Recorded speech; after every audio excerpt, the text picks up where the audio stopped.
Assalamualaikum dan selamat sejahtera kepada penonton podcast Penang Sana Sini.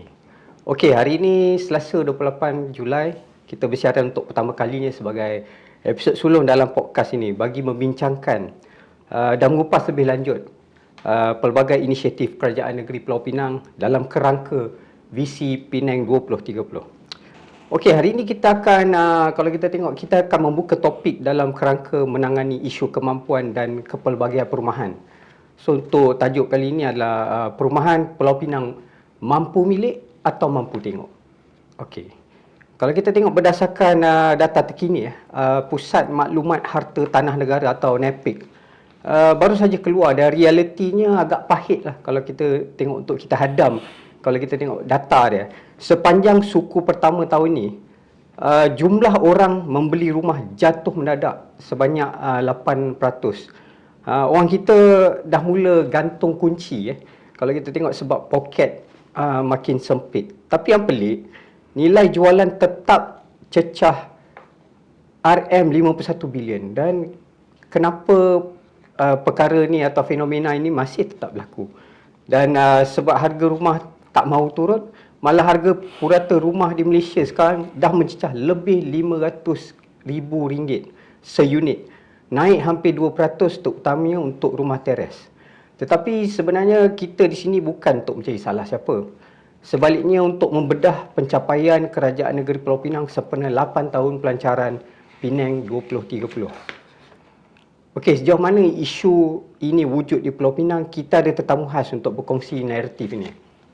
Bersedia di studio kita pada kali ini ialah Pengurus Besar Lembaga Perumahan Negeri Pulau Pinang LPNPP, Encik Khairul Nizam Hashim, bagi membicarakan isu perumahan rakyat ini. Apa khabar Cik Khairul? Alhamdulillah, terima kasih Cik Aizat menjemput saya ke sini. Okey, Cik Khairul, kita terus ke tajuk kita. Saya rujuk dashboard website Penang 2030.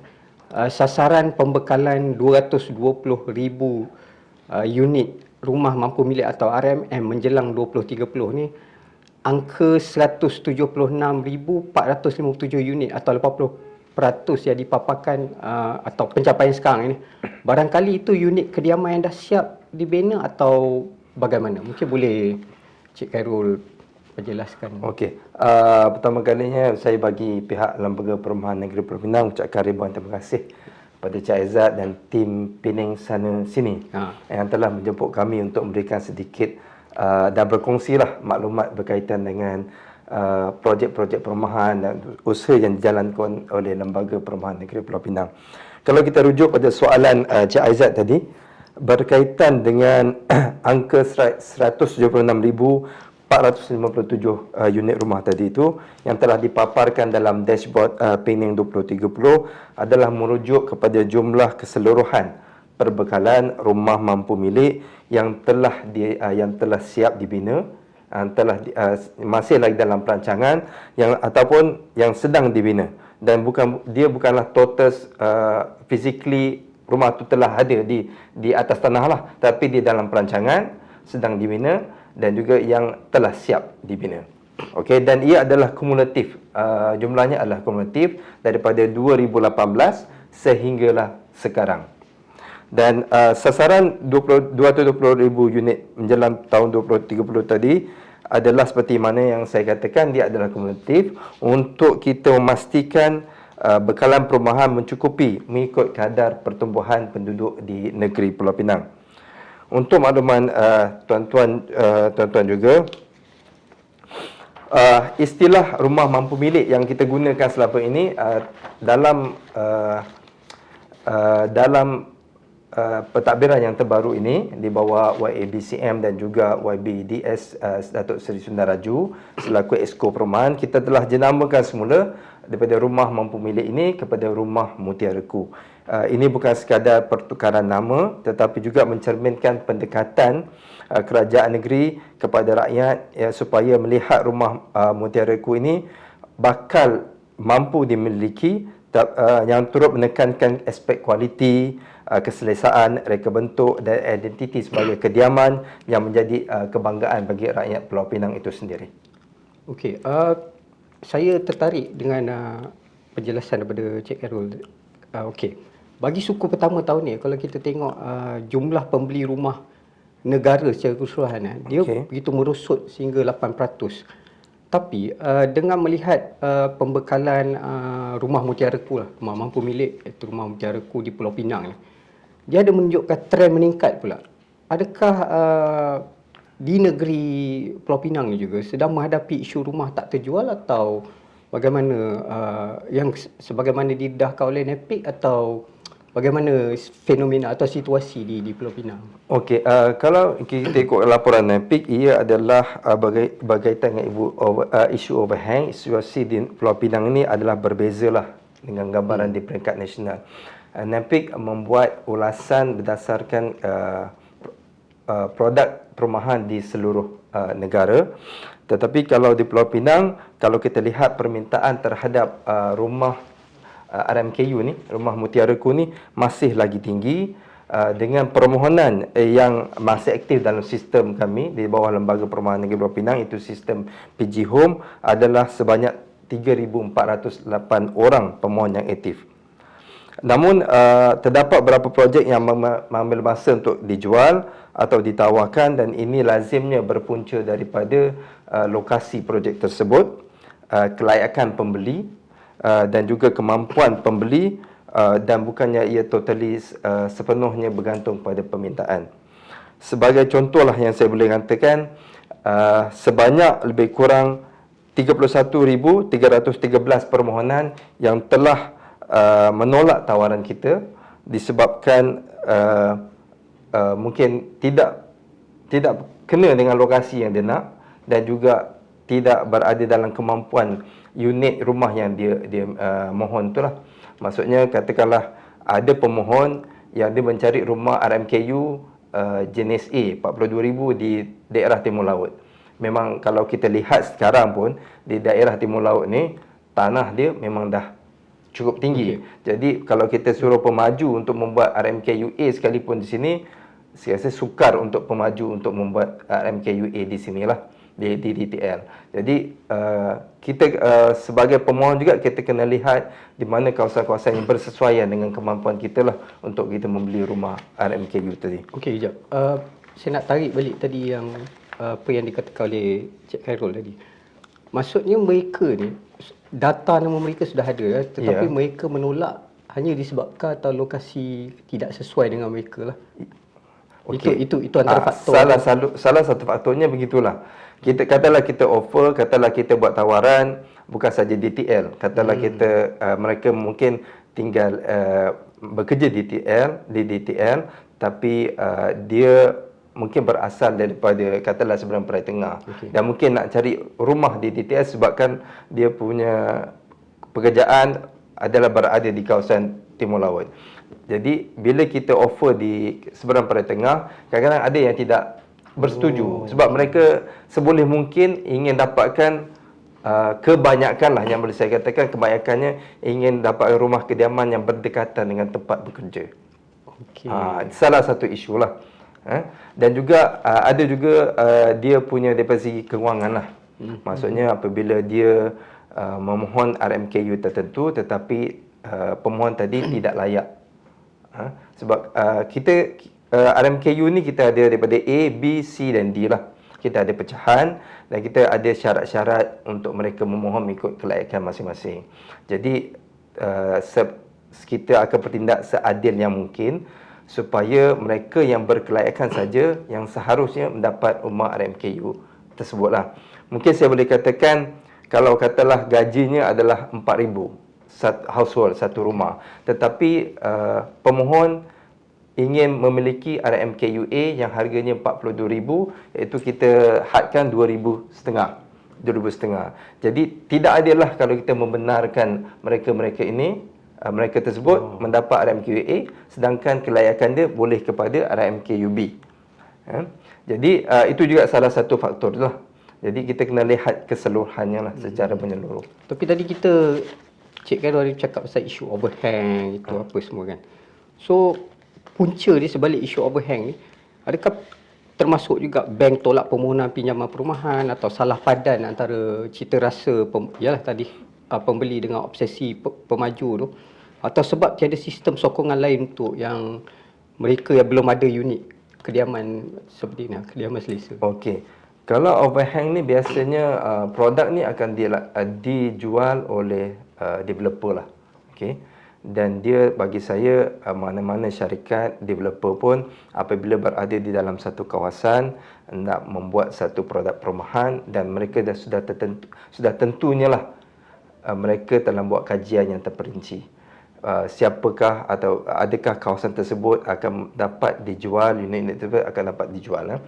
Jadi isu overhang ni bukan sahaja berpunca dengan satu punca saja.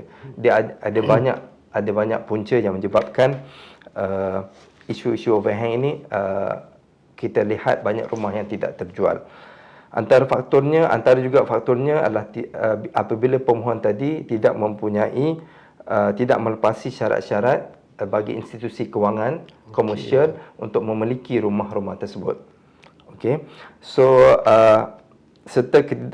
dan juga mungkin juga kita melihat tidak padannya mereka ini dengan produk yang mereka lihat dengan kemampuan masing-masing. Jadi salah satu caranya kerajaan negeri sekarang, kita juga telah melihat bagaimana kita ingin membantu penduduk Pulau Pinang itu sendiri supaya dapat memiliki RMKU yang ditawarkan oleh kerajaan negeri, dan salah satunya kita panggilkan sebagai rent to own atau sewa beli. So dalam bagi rent to own ini adalah satu lagi laluan alternatif kepada pemilikan rumah di mana pemohon akan menyewa rumah, iaitu rumah tadi kalau kita lihat, okey, sebelum tu boleh saya ke belakang sikit. Di bawah Lembaga Perumahan Negeri Pulau Pinang ini kita juga menjaga rumah kos rendah bawah kerajaan negeri. Kita juga ada PPR, program perumahan rakyat, yang sekarang ni telah dijenamakan sebagai PRR lah, program residensi rakyat. Okey, yang itu bagi mereka yang householdnya pendapatan 1,700. So contohnya kita ada di PPR Manggis, di Desa Wawasan.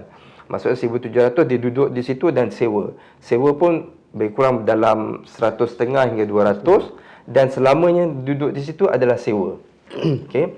Yang ini pun penduduk kena maklum bahawa mereka hanya menyewa dan tidak akan sekali-kali memiliki unit tersebut. Jadi kerajaan negeri mengambil satu lagi pendekatan bagi mereka yang ada kelayakan householdnya dalam 2,500 untuk memohon mana-mana projek kita panggil rent to own ataupun rumah sewa beli. Contohnya yang ada sekarang di projek Mekarsari dan juga projek K-Park di Barat Daya. Jadi mereka boleh bayar rumah tersebut dalam harga 200-250 sebulan, dan kita ikat perjanjiannya sehingga 15 ataupun 20 tahun. Kita tengok pada dia punya harga, dan pada akhir tahun tersebut barulah dia dapat memiliki rumah tersebut.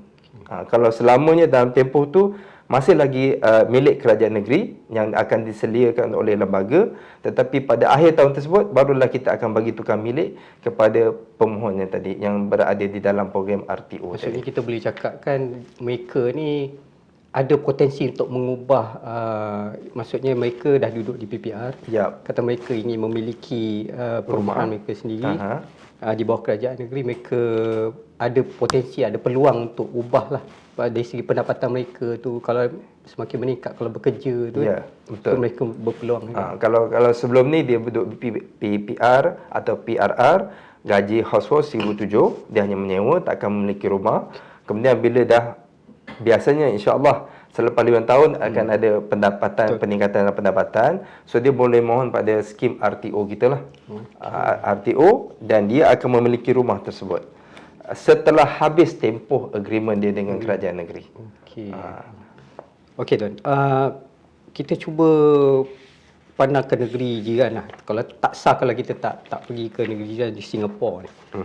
Singapura. Kalau kita tengok dia ada Housing Development Board, dan mereka sendiri langsung merancang, membina dan membekalkan, menyelenggara runtuh bina baru lah.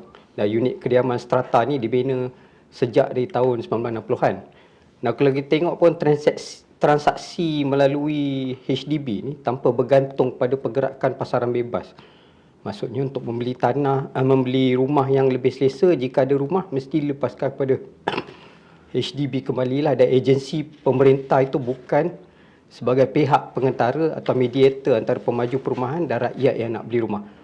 Kalau kita ambil dalam konteks Penang, Pulau Pinang ni, mungkin boleh diperjelaskan langkah proaktif LPNPP bagi membantu rakyat memiliki RMM atau rumah mutiaraku pertama dan yang lebih selesa. Okey, kalau kita lihat dalam konteks Pulau Pinang sendiri, langkah proaktif kerajaan negeri adalah yang melalui lembaga perumahan bukan saja memberikan tumpuan pada penyediaan rumah mampu milik, malah kita juga memperkukuh keseluruhan ekosistem pemilikan rumah tersebut. Pertamanya supaya lebih mudah untuk diakses, berkualiti dan selesa untuk kita diami.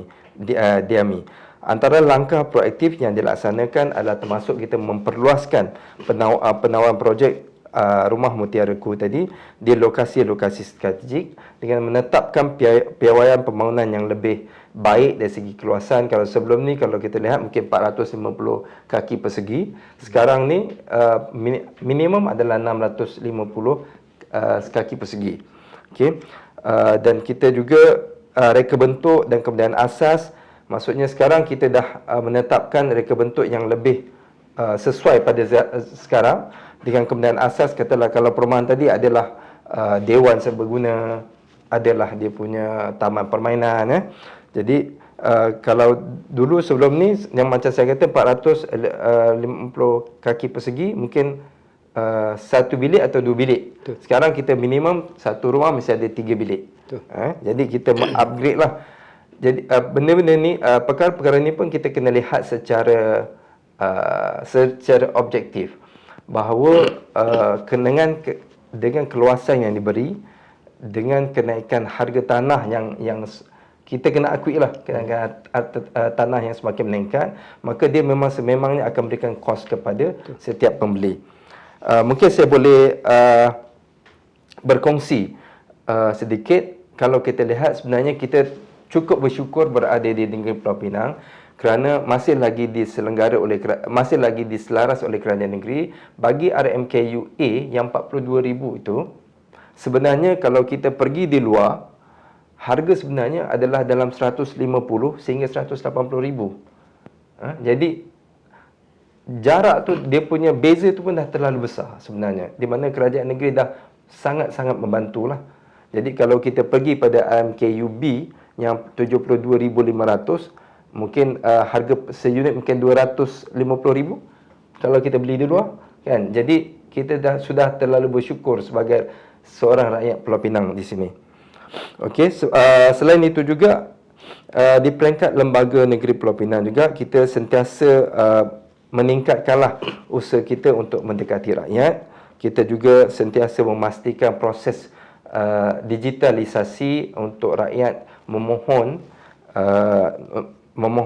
untuk memiliki rumah ini dipermudahkan. Walaupun kami ada syarat yang tidaklah ketat, maksudnya syarat itu amatlah perlu untuk kami memastikan bahawa mereka layak pada mengikut RMKU masing-masing. Cuma di sini saya nak kata Melayu, bukanlah Melayu, saya menggalakkanlah semua pemohon supaya memastikan dokumen-dokumen yang diperlukan ini dikemukakan kepada pihak lembaga. Dan jika katakanlah mereka merasakan mereka ada sesuatu yang ingin sampaikan, ada rayuan ke, boleh juga melalui laman web lembaga PG Home tadi itu untuk menyatakan apakah rayuan mereka untuk kami bentang di dalam mesyuarat-mesyuarat yang berkaitan lah. Antaranya kita juga ada mesyuarat jawatankuasa rayuan untuk kita bentangkan permohonan bagi setiap pemohon ini untuk kita pertimbangkan. Ya Tuan, kalau kita tengok dalam konteks Malaysia, bolehkah kerajaan negeri Pulau Pinang ni melalui LPNPP ni melaksanakan projek perumahan ala HDB Singapura ni secara A to Z, memandangkan Perlembagaan Persekutuan menyatakan perumahan berada dalam senarai bersama? Dan kalau boleh, kalau Tuan ada satu jawapan ringkas yang boleh. Kalau kita nak ke arah itu, okey. Dia kalau kita lihat senarai bersama ini adalah bermaksud ada peranan kerajaan persekutuan dan juga kerajaan negeri. Jadi kalau HDB telah boleh melaksanakan sebegitu, mungkin kita boleh lihat sekarang ni di Parlimen masih lagi diperbincangkan berkaitan dengan URA. Okey. Tetapi kita masih lagi diperbincangkan dan belum ada lagi keputusan muktamad di peringkat Parlimen. Tetapi alhamdulillah di Pulau Pinang, walaupun kita tidak ada akta yang berkaitan, kerajaan di Pulau Pinang telah melangkah, saya nak katakan one step ahead pun saya tak pasti. Saya rasa dah banyak langkah lah ke depan, di mana kita telah melaksanakan satu lagi projek kita namakan pembaharuan semula bandar. Kalau kita lihat yang paling nampaklah pembaharuan semula bandar di PSB, kita panggil PSB Mahsuri. Okey. Kawasan di situ kita ada 6 blok. Dan ditakdir alhamdulillah ada satu blok, ada satu tanah kosong. Dan kita telah approach kepada semua 6 blok ni, penduduk 6 blok ni, untuk kita bangunkan satu unit gantian sebelum kita pindahkan 6 blok tadi tu kita ke unit gantian. Tapi kita punya approach, kita mesti jumpa dengan setiap penduduk tersebut, mendapatkan persetujuan. Walau apa cara pun kita akan bantu mereka untuk dia bersetuju. Sebab setakat hari ini dalam 70% tak silap saya yang bersetuju untuk untuk bersetuju dengan program pembaharuan semula bandar inilah. Jadi pihak kontraktor dan lembaga sentiasa menghubungi penduduk di situ untuk memastikan apa lagi kekangan yang menyebabkan mereka tidak boleh bersama-sama kerajaan negeri untuk menjalankan projek pembaharuan semula bandar ni. Sebab cuma saya mungkin boleh tambahkan lagi sikit, kalau kata ada pembaharuan semula bandar tadi, mereka rumahnya adalah 450 kaki persegi. Mereka akan dapat dalam 800 kaki persegi. Yang mana kalau mereka ada satu unit rumah di bangunan lama, mereka akan dapat satu unit ni adalah percuma juga. Dulu mungkin tak ada parking. Sekarang mereka akan dapat satu parking. Jadi kerajaan negeri memberikan banyak manfaat pada mereka yang akan turut serta lah. Dan setelah katalah bangunan yang baru ni 300 unit ni telah siap, mereka akan semua berpindah. Dan kerajaan negeri dengan kontraktor yang dilantik, developer yang dilantik akan membangunkan kawasan tersebut untuk menjadikan kawasan tersebut lebih tersusun, lebih selesa untuk didiami lah. Okey tuan, untuk terakhir ni, kalau kita kembali semula, kalau kita tengok ke dashboard website Penang 2030 tu, ada satu langkah dalam inisiatif menangani isu kemampuan dan pelbagai perumahan ni, iaitu pembekalan 22,000 unit sewa beli menjelang tahun 2030. Yang kalau kita tengok dia punya tu baru mencapai tahap 25% atau 5,424 unit daripada sasaran 22,000 unit. Tak sampai separuh pun atau 50% daripada pencapaian keseluruhan. Dan kita ada berbaki dalam 3 tahun setengah macam tu. Jadi buat masa ni apa perkembangan atau progres LPNPP terhadap langkahnya dalam menjamin masyarakat Pulau Pinang Darul Asari dapat bersedia terhadap unit sewa beli ni? Kalau kita lihat data yang seperti mana Encik Aizat maklumkan tadi, memang kita punya pencapaian ni agak nak kata bukanlah mendebarkan, agak kita sedikit kami di peringkat lembaga ni perlu lebih bekerja keras untuk mencapai 22,000 unit RTO. Di sebalik itu juga kita kena maklum, kadang data ni kita dapat adalah pada projek yang belum dibina, yang sedang bina dan siap. Dan ia juga projek-projek ni juga tertakluk kepada developer-developer nanti. Jadi untuk ke arah 22,000 ni kami terus bekerja keraslah untuk memastikan bahawa ini tercapai. Di samping itu juga supaya konsep RTO ni tadi, rent to own tadi, sewa beli ni lebih difahami oleh rakyat Pulau Pinang. Dan memberi ruang yang lebih besar kepada mereka. Kalau sebelum ini kita mungkin fokus kepada RMKUA, maksudnya yang 42,000 unit, dengan RMKUB 72,500, yang asasnya adalah 42,000 RMKUA dan asas bagi RMKUB 72,500. Mungkin bila kita nak meningkatkan lagi RTO ni, bilangan RTO kita di peringkat lembaga kerajaan negeri, kita mungkin boleh melihat apakah produk lain lagi yang boleh kita bangunkan di bawah RTO. Dan baru-baru ini juga ada developer ataupun pemaju perumahan yang bersama-sama dengan kerajaan negeri yang telah menyatakan hasrat untuk membuat juga produk mereka seperti RTO. So dengan adanya kerjasama rapat di antara lembaga kerajaan negeri dan juga pemaju perumahan, insya-Allah nilai jumlah unit 22,000 unit RTO ni insya-Allah kita akan capai pada 2030. Dia masih dalam timeline, masih dalam framework tu lagi masih lagi akan dijangka akan dapat lama daripada kami akan bekerja keras lah, optimis lah untuk mencapai ke arah 22,000 unit ni. Okey tuan, mungkin boleh satu lagi soalan. Dianggap panas lah di Pulau Pinang ni sejak daripada dulu. Tuduhan rakyat yang mengatakan bahawa rumah seperti rumah mutiara, rumah mampu milik ni hanya dapat pada kroni saja. Betul ke sebenarnya? Mereka cakap. Okey, Cik Aizat, kalau kita lihat tuduhan-tuduhan ni memang biasanya yang kalau kita lihat yang negatif ni biasalah orang akan cepat dia punya respon lah. Tetapi selama saya berada di Lembaga Perumahan Negeri Pulau Pinang, bagi setiap permohonan kita ada prosedur. Kita ada transparansi untuk kita memilih, kita memproses permohonan-permohonan itu secara telus. Langkah pertama seperti mana yang saya katakan tadi, tuan-tuan pemohon bolehlah pergi pada PG Home untuk memohon projek-projek perumahan RMKU daripada A sampailah D. Ikutlah kelayakan masing-masing, ikut syarat-syarat yang telah ditentukan, dan just sebaik tuan-tuan sangat-sangat kami perlukanlah memastikan bahawa dokumen yang kami perlukan itu dimasukkan sekali semasa dalam proses permohonan. Okey.